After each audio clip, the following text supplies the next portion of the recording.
Welcome to Hockey Nights in Vegas, episode 79. My name is Eddie Ripken. I'm joined this week by Chris Chapman of Fox Sports Las Vegas. Lindsey Brown is on top secret assignment. So top secret, we don't even know what the hell she's doing, but she should be back with us next week if all goes according to plan. This episode, along with all others, is brought to you by the Las Vegas Advisor, www.lasvegasadvisor.com, your home for everything Las Vegas, restaurant trips, show tips, entertainment tips, betting tips, lots of gambling tips, and Chris Chapman's favorite, strip clubs tips. Strip club tips. Let's say that one time, much smoother. Strip club tips. And by my very good friend, Dr. John Pierce at agelessforever.net for concierge medicine at its very finest. Look up my good friend JJ Pierce. Tell him we sent you. Well, Chap, I have a question. Have you ever heard of Sean Shapiro and David Castillo? Well, I know who Sean Shapiro is. He's a writer with The Athletic. Who was the other guy? David Castillo? David Castillo. I don't know David Castillo. I've actually talked to Sean Shapiro a couple times. I met him at the All-Star game, and I've seen him around for some of the other NHL stuff. But the other guy, no idea. So I have lots of free time on my hands, and I'm getting a glow about me, and it's from all the salty tan. I'm getting a salty tan from all of the Dallas fans and their funny memes, and I'm just really sort of basking in the great glory of what's going on. But these two fellas, I forgot their names already because I'm getting fucking old. Sean Shapiro, David Castillo. Yes. The magazine is called D Magazine. It's sort of a Dallas-centric thing. Okay. And they just put out an article. It says, what we saw, what it felt like. Stars Golden Knights Game 2. And the big takeaway is this was a pretty honest article, but I want to lead our conversation into the series with this, which is the very first line of the article. The Vegas machine isn't fully charged, but it's getting close. Now, that's pretty fair and balanced journalism from Dallas media, if you ask me. As everybody who watches this podcast knows, the Golden Knights are up 2-0. They won both games in Dallas to the surprise of just about every pundit, hockey expert, couch fan, and everything. The first game, Vegas wasn't great. Ottinger was worse, right? Yeah. I mean, that was the key to the game was 4 goals, 15 shots. Say goodnight, Gracie. The Golden Knights gave up, 27, 28? Something like 27 or 28 shots. Logan Thompson gave up a horrific third goal. I think he saved 26 of 29. So they played like a team that had never played together. Well, right? They hadn't. Because they hadn't. You asked me on the pregame show while we were poolside at Circa, what kind of Mark Stone were we going to get? And I told you a rusty Mark Stone. Well, he scored a minute and 22 seconds in, and I'm the biggest fucking idiot in the world because I have the script for the playoffs, and I just didn't get to that page where it said Mark Stone scores early in game 1. NHL fans in uproar plan to boycott the league and burn down every stadium because the goddamn Vegas Golden Knights are cheating again. I didn't get to that page in the script, but more telling than the goal that he scored was an unbelievably uncharacteristic takeaway that led to a Dallas goal. Yeah. Turnover by Mark Stone. I struggle to recall that ever happening since Mark Stone has been a Golden Knight. Yeah, 5.5 years. I don't think I've ever seen that. So a whole bunch of guys who hadn't played on lines together. William Carrier slotting back into the fourth line, which pushed the puzzle pieces all back sort of where they want. Suddenly best friends after fighting Mark Stone and Tomas Hertel. That's a reference to the fact that, yes, they actually fought when he was in San Jose, along with Chandler Stevenson. I don't want to say Dallas should have won the game because they didn't really do enough to win the game, but Vegas got some breaks and they got a really bad Ottinger. And I know Lindsey Brown loves Ottinger and thinks he's the greatest thing since sliced bread. I don't think that's true at all. So the Golden Knights get a win in game one, and those wins that we talked about in episode 77, where the winds started shifting and the pundits started going, "Uh-oh, this is the big bad boogeyman, right? This is Vegas coming back." Well, guess what? Game two, they were back. They gave up 5 shots in the second, 5 shots in the third, I think, and they completely stifled Dallas. We talked about the difference in the series. My opinion was that the difference in the series is Bruce Cassidy is a better coach than Pete DeBoer, and Bruce Cassidy's coach teams know how to beat Pete DeBoer's coach teams. And, I have a slight shoulder strain, so I won't pat myself on the back by providing you with that astute piece of commentary. But do you think the difference in the series is that? And what's your overall take on the Golden Knights being the first road team to win a game in the playoffs and then winning two from the number one seed in the Western Conference? Well, I thought game one, I really didn't know what to expect. We have that lineup first time they've all played together. But, I think we kind of, and I talked about it a little bit yesterday on the Insider Show, and we lost sight, I think, because we were so focused on the return of Mark Stone and Alex Pietrangelo. We lost sight of how valuable William Carrier is and what his return meant to the team and what it meant not only for the fourth line, but every line above the fourth line, because that's the line that sets the tone for every game. And it took them a game to maybe get comfortable. I didn't think they were bad in game one, but game two, we really saw that fourth line do what they do best. William Carrier and Keegan Kolesar combined, I believe it was for 15 hits. Kolesar had 9 of them. And then you have the goal that they helped create. It's weird. They didn't get assists. I think Waugh and Carrier did not get assists. Then they gave them assists, and then they took them away on the Hannafin goal, which proved to be the game-winning goal. But game two, I think, was a little bit more of what I expect from the Golden Knights, especially 5-on-5.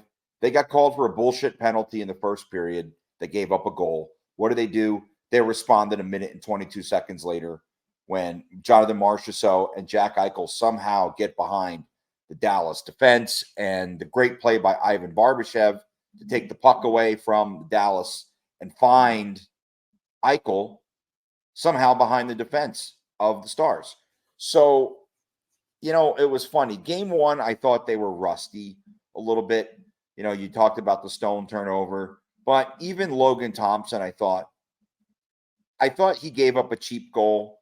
The third one, Mason Marchment goal, I thought that was a shit goal to give up.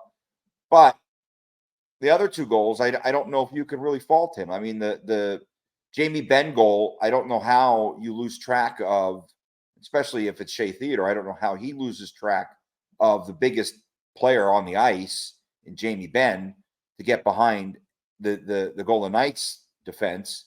And he scores, I think he scored the first goal for them, make it 2-1. Maybe it was Robertson. I don't remember. But I think Robertson scored the second goal, if I'm not mistaken. I think it was a power play goal. But nonetheless, I thought they were much better in game two than they were in game one. And to go back to the very original thread or discussion, yeah, the batteries are just warming up. They're not fully charged yet. You've now come home with a 2-0 series lead, and you have the guys who probably need some rest, and Mark Stone and Alex Pietrangelo and William Carrier. Alec Martinez, they get an extra day to help those muscles and those sore bodies, Bumps and bruises. yeah, kind of heal a little bit. And they took the whole day off yesterday. They traveled back from Dallas. They let the guys, Bruce and company, let the fellas spend the days with their family, and back to work today. I think there was some telling words in Pete DeBoer's comments post game, and he basically said, "Yeah, they've got us figured out. They figured out the rest of the league as well because they are the Stanley Cup champs." But I don't know if it was defeatist by Pete DeBoer or if it's mind games by Pete DeBoer. Either way, I think he's accurate. The Golden Knights have the Dallas Stars figured out, especially at 5-on-5. They clamped down in that third period, maybe as good as we've seen them this entire year. Oh, Not not allowing, there's no maybe about it. yeah, That was arguably the best 60 minutes we've seen in 84 games, right? 84 games to get there. And they improved from game 1 to game 2. But that third period of game 2, Dallas, a team that averages 3.589 goals a game, something like that, almost 3.6 goals a game. I think they were 4th in the league in goals scored. They didn't get one shot on Logan Thompson. They didn't get one shot through. Everything's high volume with them, but it's all from the outside. But even their high volume, it didn't amount to a lot of work for Logan Thompson because the Golden Knights defensively were not allowing anything to get through to Logan Thompson. You have Martinez out there blocking shots. Of course, that's what he does. McNabb, Stone making plays with his stick. I mean, I'm not going to say the series is over because you never know. Some fluky shit could happen. But that's what it's going to take, I think, for the Stars to make a series of this. Some fluky shit is going to happen because Vegas is so superior to them in almost every aspect. They've lost 6 straight games to the Golden Knights going back to last year's playoffs. They've lost 9 of 11 to the Golden Knights. And one of them was a bullshit throwaway game. They've only scored 20 goals against Golden Knights in the last 11 games they've played. And 7 of them came in at a point when the Golden Knights held a 3-0 series lead. So I think it's safe to say Pete knew what he was saying when he said they've got us figured out. The question is, can Pete figure out a way to get the Golden Knights figured out? Because I don't know if the Dallas Stars have the personnel or if he's capable. No, they absolutely have the personnel. I don't think that Pete DeBoer is capable of changing That's and making the necessary changes. I mean, we got an up close and personal look at him for a couple of years here. I mean, and this is the last time we're going to bring up Steve Spott's name, but he let the power play literally just be shit for the whole year. And so the personnel, Dallas has a fantastic top 9. I think that, up and down, the Golden Knights defense is better than anybody in the NHL's. But I don't think Pete is capable of making the adjustments, even if he even knows what they are. I mean, they had 109 points. They were first in the West. I think it was 109. Okay, yeah, they had 100 and a lot, right? Yeah. But the prize they get was the defending Stanley Cup champions who were clearly in a mood. And we've talked over and over about, is there a switch? Well, I ordered a switch on Amazon, but it didn't get here in time. I was going to do a little prop comedy for this episode. But there is a switch. The switch has been flipped. The batteries are in the charger. There's no way that Pete DeBoer saying, they figured us out is going to affect how the Golden Knights are going to approach tomorrow and Monday. No. I mean, that's just white noise. I would be, I think Ryan, my partner on the Insider Show, he had the numbers yesterday, and I think teams that have taken a 2-0 series lead on the road, or I think on the road. Undefeated since 2010. No, 2003. The last time was the Ducks, who came back from a 2-0 deficit against the, believe it or not, Dallas Stars in 2003. I think it was a conference final. And then the Ducks, of course, lost in 7 games to my New Jersey Devils. But that's the last 14-0 since that, during that stretch. But you know what? Bruce isn't going to talk about that. No, he don't give a shit. He doesn't. I think that Bruce's position now, after winning 2 games on the road, is let's get this done in 4 and get some rest. Let Colorado and Winnipeg beat the snot out of each other for 6 or 7 games. Let's ruin some goalies' confidence in the other series. The right? Dallas Stars may have ruined Connor Hellebuck's confidence if the first 2 games are any indication. No, wait. He's given up. Colorado ruined Hellebuck's confidence. What did I say? Dallas. Oh, fucking Stars, yeah. No, the Avalanche of, what have they put up, 11 goals on Hellebuck in the first I think games? 6 and 5, something like that. Sounds right. Yeah. They lost 7-6, they won 5-3. Yeah, one of them was an empty net goal. So yeah. No. I don't remember. It doesn't. Yeah, it was an empty net goal.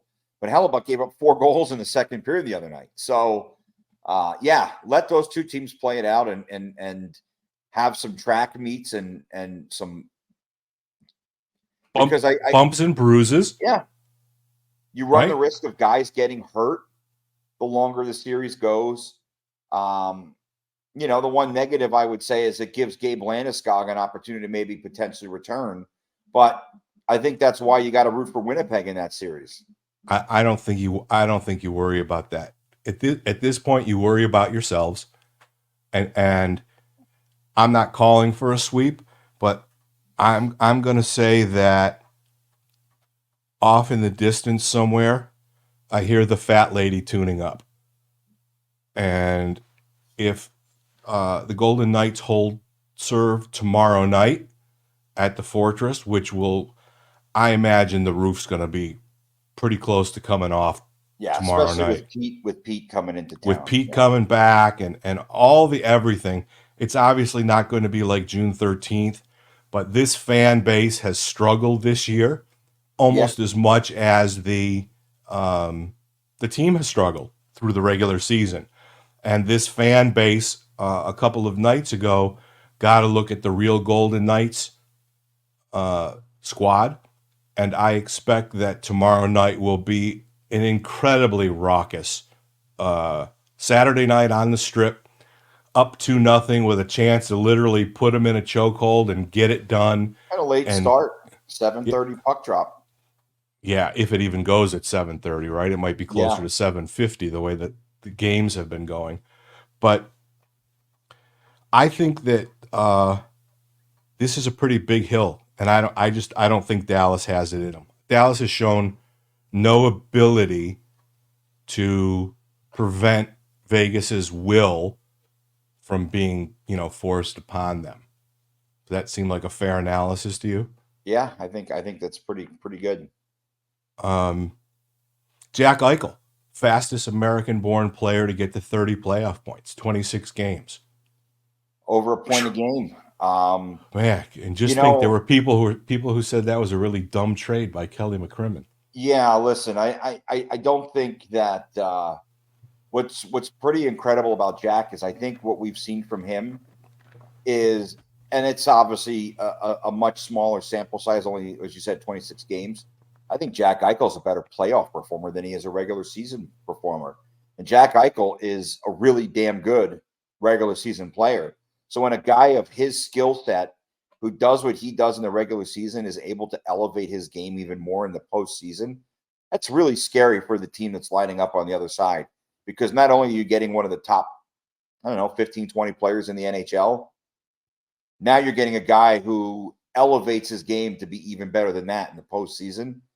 It's scary how good. And I think the surface I still don't think he's broken through the surface. Like No, I think there's another level to Jack's game that we've yet to see. That is, the engine is starting, and at some point, the Ferrari's coming out of the garage. Jack when he was healthy, when he got here, when he was healthy, was a very good player. You'd agree with that, right? Oh, in Buffalo, No, no, absolutely. no. Yeah, No, in Buffalo, and when he finally got in lineup, he was a very good player.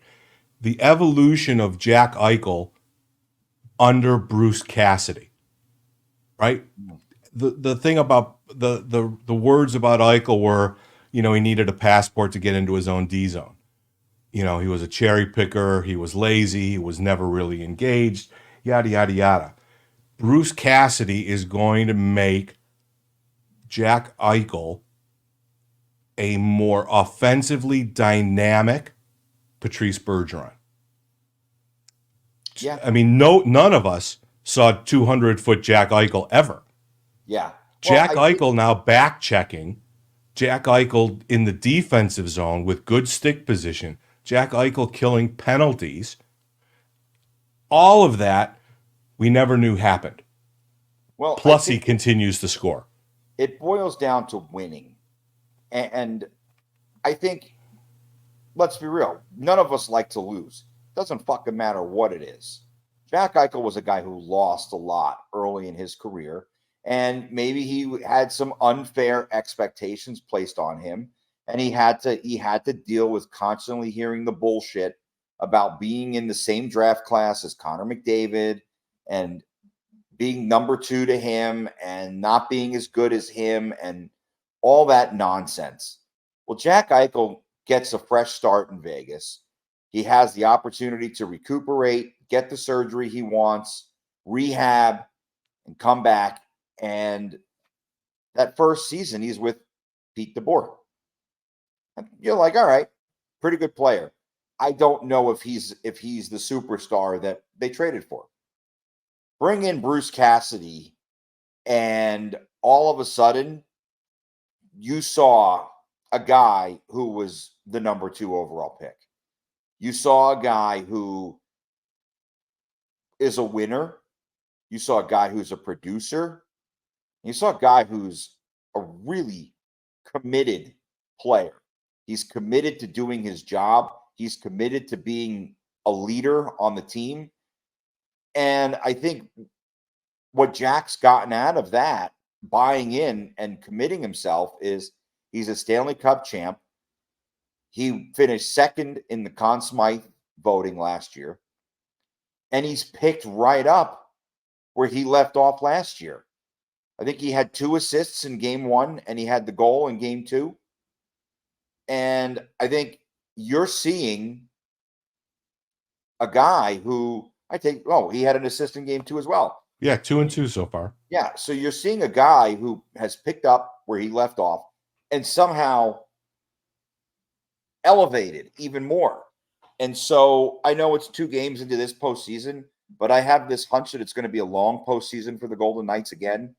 And I think we're going to see an even better Jack Eichel than what we did in last postseason, because the guy wants to win.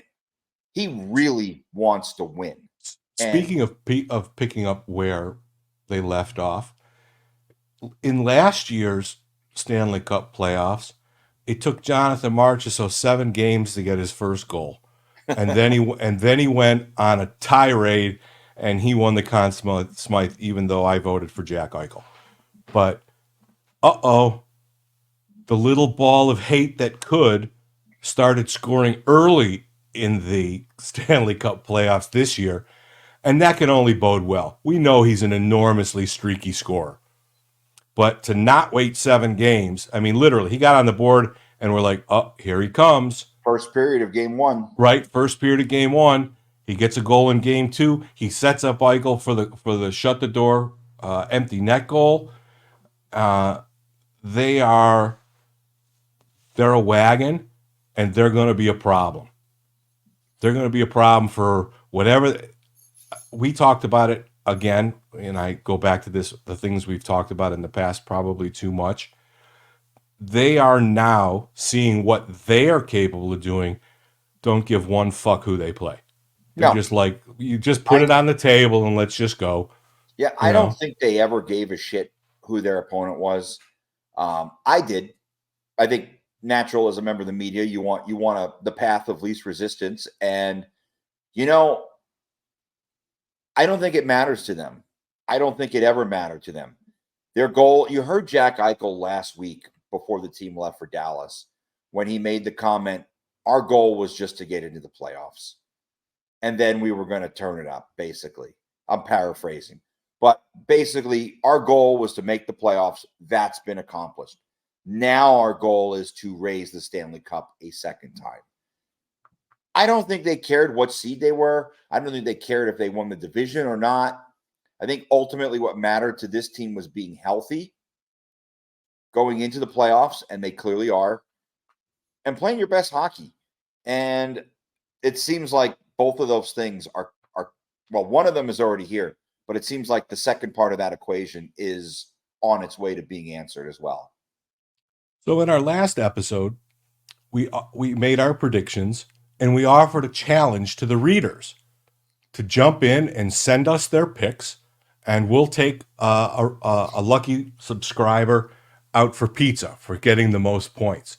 And honestly, God, I had no idea how many people were going to answer it, but we have 7 runners, chap. Wow. That's So good. there's 10 of us in the pool, me, you, Lindsay, and 7 fans that jumped in, including our good friend Dr. Pierce. And Uh-uh. I think that's really kind of cool. So let's spend a little bit of time on the other 7 series that are currently going on in the playoffs. Would you like to start in the Eastern Conference or the Western Conference? Well, let's get the shit off the bottom of my shoe All and right, start. so let's talk about the Carolina Yeah. uh, Hurricanes and the Islanders. Chapman was nice enough to surrender the possible 8 points by waffling and switching to the Islanders. Carolina went up 3-0. This is just the quick analysis. This is a better team. It's a mismatch. Carolina, yeah, I mean, New York is playing about as good as they could, and Carolina hasn't really opened up the throttle yet. Yeah. And you don't see the Islanders getting a game, do you? Well, if they're going to, they better do it tomorrow You, because you they're might not going to say. have another opportunity after that. If they don't, listen, this series I thought was lost for the Islanders in Game 2. They had a Mm. 3-0 lead going into about midway through the second period. Carolina made the frantic comeback. The Islanders had a goal called back for a high stick. Um, yeah, it's not good. The Carolina was down 3-2 with about a minute and a half to go in that game, and they are the 4th worst team in the NHL at scoring 6-on-5 goals. And no, I don't know who the 3 above them are, but they were one of the worst teams in the league at doing it. Not only do they score a 6-on-5 goal to tie the game, but they scored the winning goal 9 seconds later. Epic collapse by the Islanders in Game 2. They weren't the better team, even though they were up 3-0. Carolina was clearly better, even though the scoreline said otherwise. The better team won that game. The better team is going to win this series. And you know what? I wanted to make it a little more fun. I figured there's always a massive upset in the first round of the playoffs. Why not that one? Well, it ain't going to be that one.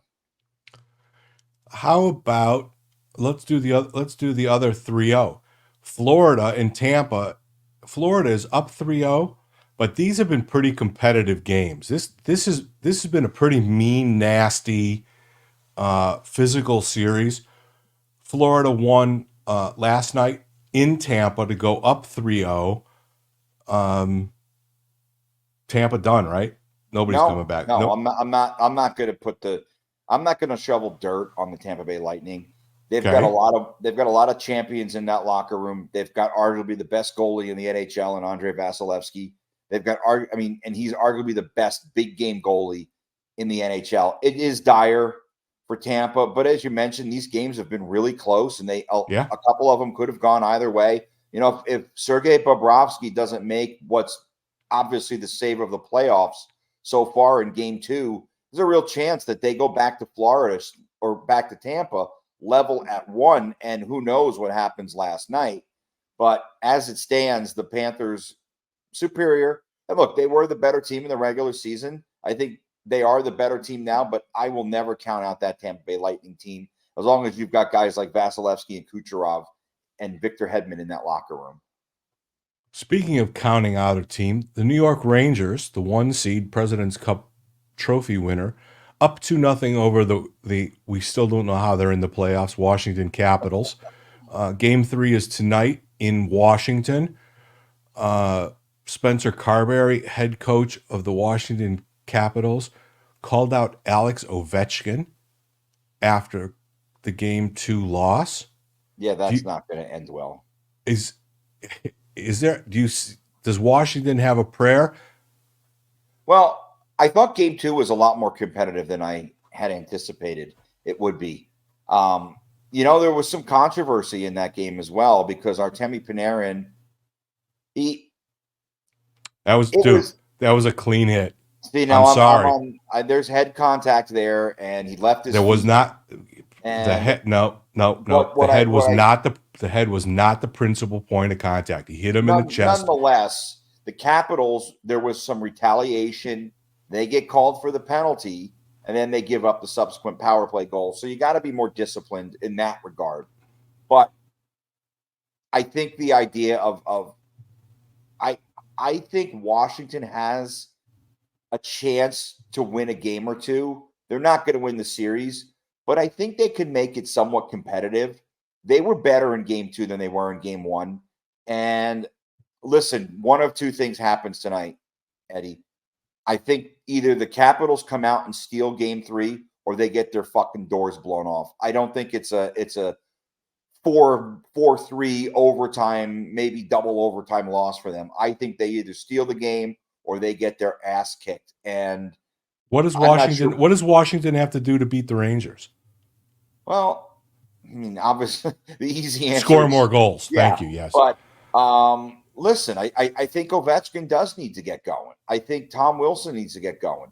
You've got Tom Wilson, who is a highly skilled goon. He's he's a throwback player. He's a guy who would have excelled in the late 70s, early 80s with his style. He's a bit like Dale Hunter, another former Washington Capital, and a guy who was a bit of an idiot and a goon on the ice, but a guy who had the capability to score goals. Tom Wilson, for all his shit, is a really good hockey player. Like he's an all-star. So, and I've said it before, if there was ever an opportunity for the Golden Knights to have him on their team, the fans we talked the last playoffs were like, yeah. So but Washington just signed him to a big extension. But he's gotta impose a little physicality in this series. There's history between these two teams. History with him and Trouba. Go out and fucking lay somebody out. Get the crowd into it tonight. Go out in that first period and line someone up and fucking ring their bell. Now, don't make it dirty. Right. Don't get yourself tossed, but pick your spot. He's more than capable of getting things going. And I know we've probably spent more time on this series today than we should have, but I think the Capitals can win. They can win a game or two. They're not going to win the series, but if Tom Wilson can go out there and set the tone tonight early and Ovechkin's able to find his game, they're going to make the Rangers sweat a little bit. Because I think Charlie Lindgren has been a really good goalie for them. I mean, he's been okay in the series, but he's got the ability to play a really good game. The bottom line is Washington's not going to win if Tom Wilson's their best player. Ovi has to make an appearance. As does TJ Oshie. Yeah. Last series in the East, Boston surrendered home ice advantage in Game 2, promptly went into Maple Leaf Garden or whatever they call it now. It will always be Maple Leaf Garden to an old person. Air Canada? I don't fucking know. I don't know. It's Maple Leaf Garden. It's got a big Maple Leaf at center ice. I don't know. Yeah. Boston went in and took home ice back. Game 3 is tonight.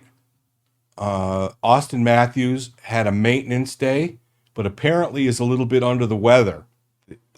Sheldon Keefe said that he was not at 100%. The big story, the biggest story, the biggest mystery in that series is where's Willie, Yeah. Has he right? got migraines? Is that what they're saying? William Nylander, for those don't know, is part of Toronto's Big Four. He played all 82 regular season games and then mysteriously has not yet made the playoffs. Elliot Friedman, arguably the biggest, most accurate source in all of NHL land, said, like you just said, that it's migraines and he's getting closer. The bottom line is Toronto still doesn't have goaltending. They still don't have defense. And Boston seems to have enough, right? They're going with this Swayman, Allmark, Swayman, but we don't know who's playing tonight. Swayman in his last 6 starts against Toronto is 6-0 with like a 176 and 957 save percentage. Jim Montgomery said he was going to rotate the goalies every game. At some point, I just don't believe him. I just don't know. I mean, if Swayman wins game 1 and 3 and Allmark loses game 2 and 4, I mean, when are you going to say enough is enough? Yeah. Does Toronto have the juice to get back? No. I listen. Boston out physicaled them in game 3. They let Brad Marchand get under their skin. And did you hear the chirp? No, but I'm sure it was fantastic. The chirp was so good that TSN put it up and then took it down. After he scored what turned out to be the game-winning goal, he skated by the bench and said, "You're going home in 5." Listen, brought some fresh heat to that one, right? He's a guy who's not well liked around by a lot of other fans. I like him. Because he's a fucking little shit. He's a bastard, and he's a more talented Nick Cousins. Well, yeah, but he doesn't. He's the same. They're the same kind of piece of shit, except Marchand is extraordinarily more talented. He's cleaned his game up a lot, I think, over the last since they put the C on his chest. Ask Tyler Bertuzzi. Well, yeah. Well, listen. So I just think that the Bruins are a much better. Too much. It's too much. Pasternak got lit up by Ryan Reeves the other night. Doesn't fucking matter. How about that? How about the resurgence of one Ryan Reeves? Well, this is I don't want to playoff Ryan Reeves. Yeah. I mean, he's affecting that game. Well, unfortunately, no one else on the Leafs is affecting the game. So, but remember a couple of months ago, he said he was healthy and they didn't put him back in the lineup, and he came out and ruffled everyone's feathers and said he didn't know if he was even going to dress again. Yeah. But he was rock solid down the stretch. He's earned his minutes. Yeah, he's been good. Toronto's fourth, and listen, we're shameless homers when it comes to Ryan Reeves because he gives us the best quotes and will always talk to us. We like the guy, right? Yeah. We hope that when he retires, that he'll come here and replace somebody that might be sitting at a desk somewhere in VGK broadcast land. I'm not going to name any names, but you know who I'm talking about. But yeah, I'm really happy for the guy. He signed a 3-year deal. They said it was the worst contract in the history of the NHL, and yada yada yada. But yeah, that's always the overreaction. There's a lot worse contracts than giving Ryan Reeves a few. Darnell Nurse. Oh, excuse me, I have a cough. So we think that Boston gets it done. Maybe not in 5, but Boston's not losing this series, right? Listen, I think that the fact that there's some questions about the health of Austin Matthews, you don't know when William Nylander is coming back, and that's some scary shit. Like, migraines are not something to fuck around with, especially in a game where there's a lot of head contact. I just think the Bruins are too much. I think the same questions always seem to pop up with the Leafs. Goaltending, Samsonov probably not the answer. Their blue line is kind of soft. I mean, the Bruins are just too good. And And Jim Montgomery is a better coach than Sheldon Keefe. well, and the funny thing is, Jim Montgomery was kind of whining about the extra day off in Toronto. It's like, who Like fucking he was going to cares? spend an extra day in Oakland. Yeah, Yeah, fuck who you, Oakland. fucking I cares? said it. Sure. Like it's Toronto. It's not like it's, you know what? You're that pissed off about it. Fly home. It's an It's an hour, hour right? flight. Yeah, I'm go sure. home I'm to you. sure.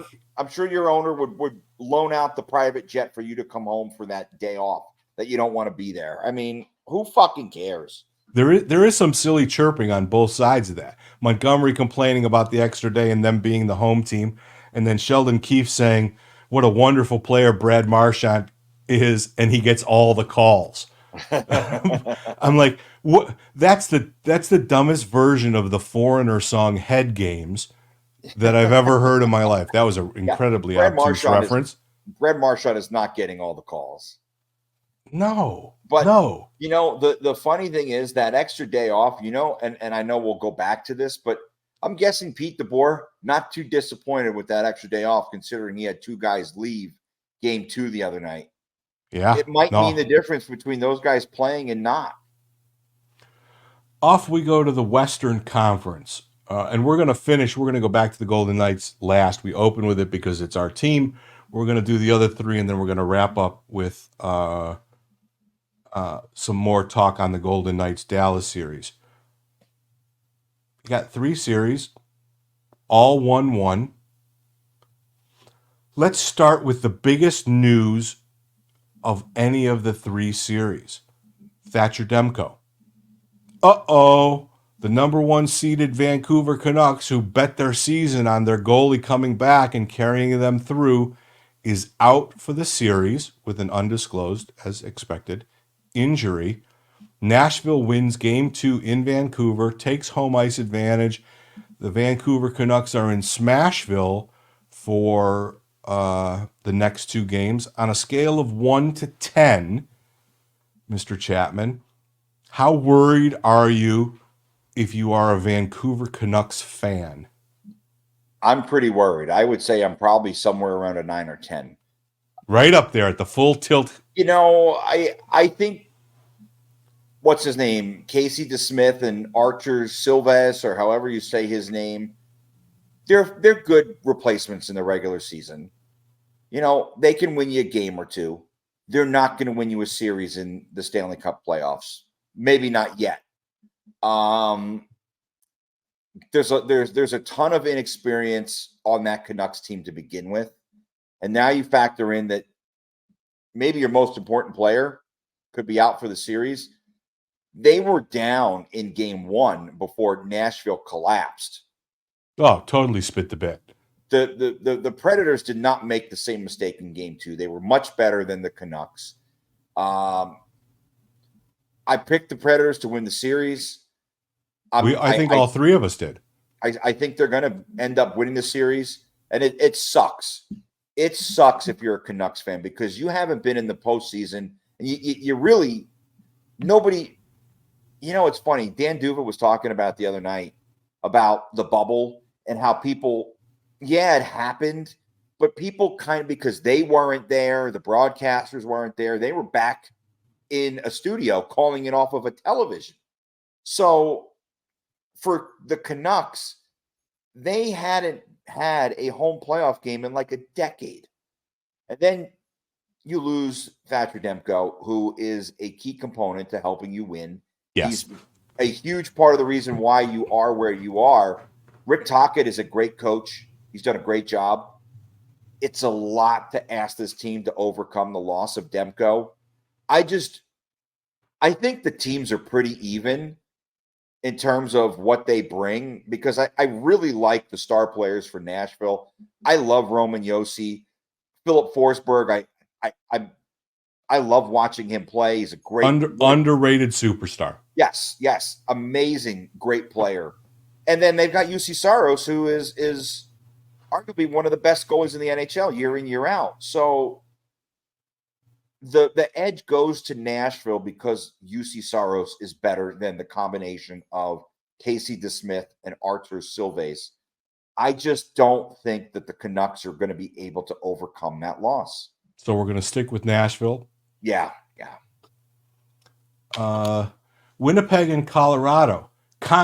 Presumptive Conn Smythe winner Connor Hellebuck has given up 6-10. Vezina trophy. Vezina, not Conn Smythe. Oh yeah, I did that the other night, and yeah, he if Winnipeg wins, he'd win the Conn Smythe. But probably presumptive Vezina Trophy winner Connor Hellebuck of the Winnipeg Jets is been pretty awful. Yeah. He gave up 6 goals in the first game, and miraculously Winnipeg scored 7. Well, they didn't miraculously. They Georgiev 7 goals. Like a sieve. I mean, and that was a fun game to watch unless you're a coach. 7-6. Yeah. I'm guessing Rick Bowness was not thrilled with the way that they won that game. But Colorado bounced back. Hellebuck gave up 4. They lose 5-3. The empty netter we don't ever talk about. It doesn't really count for anything. The series shifts to Colorado tonight. The Avs were 39-1-1 at home this year. I'm pretty sure that's the number. I'll ask you the same question, Mr. Chapman. On a scale of 1 to 10, how concerned are you for your Winnipeg Jets if you're a Winnipeg Jets fan? I'm very concerned because you're not winning the series if Connor Hellebuck isn't good. You have a lot of high-end talent. Obviously, Kyle Connor, Mark Scheifele, the kid they got from Gabe Velarde's been really good for them. Tyler Toffoli's on that team. Yeah, they got stacked for the playoffs. Yeah. So, was it Sean Monahan too? So, I think I'd be very worried because this has kind of been the MO for Connor Hellebuck. And I don't know if it's because he plays too much in the regular season. He's led the NHL. He's led the NHL in starts the last 3 years, I think. You know, when he's playing 60-something games a year, your backup, and let's be honest, Laurent Brossoit is a pretty good backup. Laurent Brossoit probably is a goalie for a Stanley Cup winning team if he doesn't get hurt. So I think for the Jets, they've got to slow down the Avalanche or this series is done. They cannot give up 5 goals. They cannot give up 6 goals. They can only give up maybe 2. You need Connor Hellebuck to go out there and be the best player. Be the best player on the ice. Yeah. And he has not. He's not even he's been probably as good as Georgiev, and that ain't saying much. No, considering how awful Georgiev was in the regular season. Look, if I'm the Golden Knights, I'm looking at this saying, wait a minute. These two teams are leaking goals like my old 1985 Ford LTD was leaking oil in 2001. But I think it's the Jets have the opportunity to get the ship righted, but it has to start with Connor Hellebuck. And if he is bad again tonight or whenever they play game 3 tonight, that series is over. If they don't get better play out of him, if he plays awful for three games in a row, I don't think he's turning the switch on. I think they're done. If they don't go out there and win, or at least play, they better win. They better win tonight. They got to win one of the 2 in Colorado. Yeah, and Colorado's a beast at home, as we said. When they were the shitty thing for the Jets is they were so fucking good down the stretch. They really were, and it just seems like this is the same old Winnipeg Jets. Good in the regular season. I mean, this is maybe the best regular season they've had in a long time up there. And to shit the bed because your Vezina caliber goalie is playing bad, it can't leave a good taste in your mouth if you end up losing this series. And they've got him locked up for 7 more years. Yeah. Edmonton and the Los Angeles Kings. Edmonton skated laps around him in game one. Connor McDavid had 5 assists, as absurd as that is. And it was a fairly easy win. It looked like men versus boys. But in game two, Stuart Skinner showed up.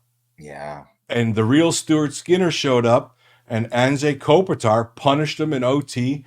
And that series is 1-1, and it's headed back to LA. If you are an Edmonton Oilers fan, how concerned are you? I'm not. I think 0. well, I mean, there's got to be some concern. You split for the first 2 games at home, but I think they're the better team in the series.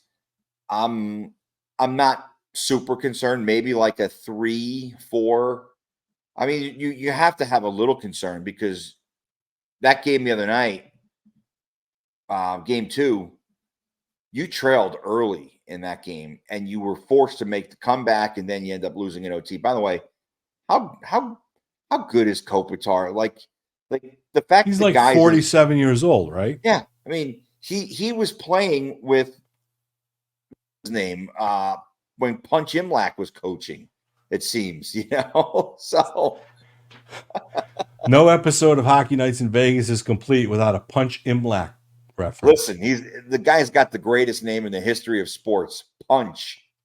Better than Gump Worsley? Yeah, that's pretty good too. Gump, man, The makes me. Gumpa. I mean, it just makes me think of a pile of sludge. Gump, but Yeah.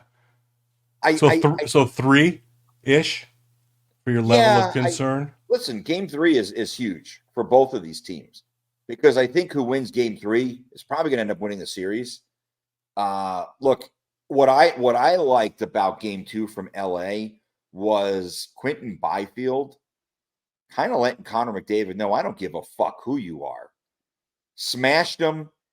Byfield is a highly skilled guy who's still Coming into his own this year. Yes, Was he's a huge disappointment coming up. But yeah, this but year, like, he's grown into his legs. he's going to be a really, really good player in this Yep. league, and I think for a very, very long time.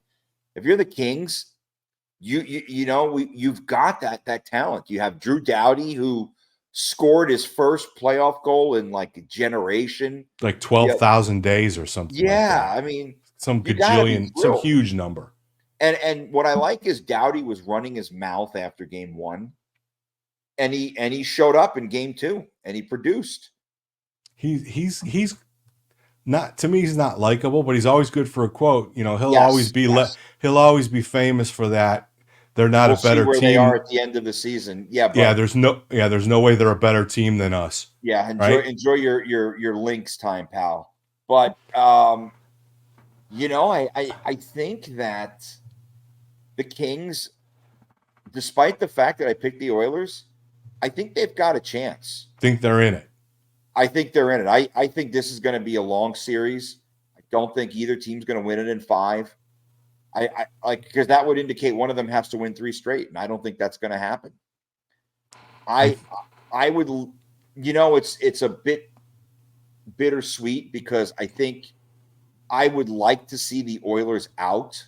Sure. But then I start to think about that 1-3-1, and they are very, very tough to break down when they have a lead.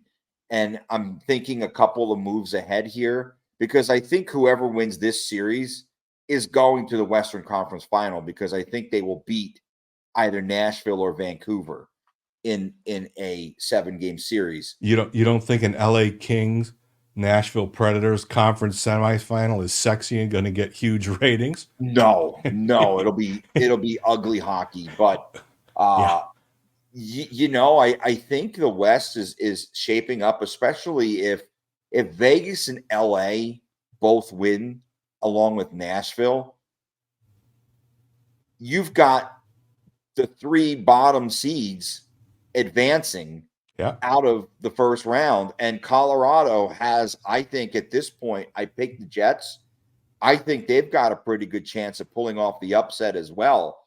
So I would think at this point the favorite would be for all three of the four lower seeds to advance. And I think LA has a real chance to defeat Edmonton and become that fourth lower seed that would advance. One of them will fuck it up. I think that this series is the easiest to analyze. If LA can slow down Edmonton, LA wins the series. Yeah. And I think maybe if the blueprint might be there from what the Golden Knights did last year. And if Edmonton succeeds in getting their feet, then this series isn't going to be competitive because game one was it was just an embarrassment. Yeah. So we've got a few minutes left. Let's circle back to the most important topic of conversation. Game 3 tomorrow night in the Fortress. The Golden Knights taking 2 in Dallas. Is it automatic that LT's the starter? Yes. No question about it. No, zero debate. What about lineup changes? Do you see, other than the potential of Nick Hague maybe coming back because they said he was day to day? Nick Waugh was a little bit bumped and bruised in game 2. He didn't play in the last. Yeah. So, but do you see any lineup changes? Do you see anybody cracking the lineup not for injury purposes? I think we could see one, and I could see Pavel Dorofeyev going in for Anthony Mantha. You are just a shameless shill for that young man, aren't you? Just to bring a little more of a scoring ability, generate a little bit more through the neutral zone, and give you a little bit better of a chance to maybe put up a few more goals, get a couple more shots on Ottinger. And look, it's not that Mantha's played bad, but I want to see the Golden Knights generate a little more offense. And I suspect that young Mr. Dorofeyev, is not the right fit for this series.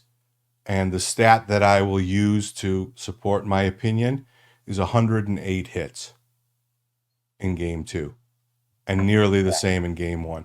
And there was a time that Bruce was asked about Dorofeyev. It was probably by you. Yeah. And Bruce's response was along the lines of, he might not be as good in more physical games. When we were talking about rotating players in and which players were better fits for against different opponents and things like that. So what do you? Go ahead. No, I'm sorry. I'll let you finish your thought.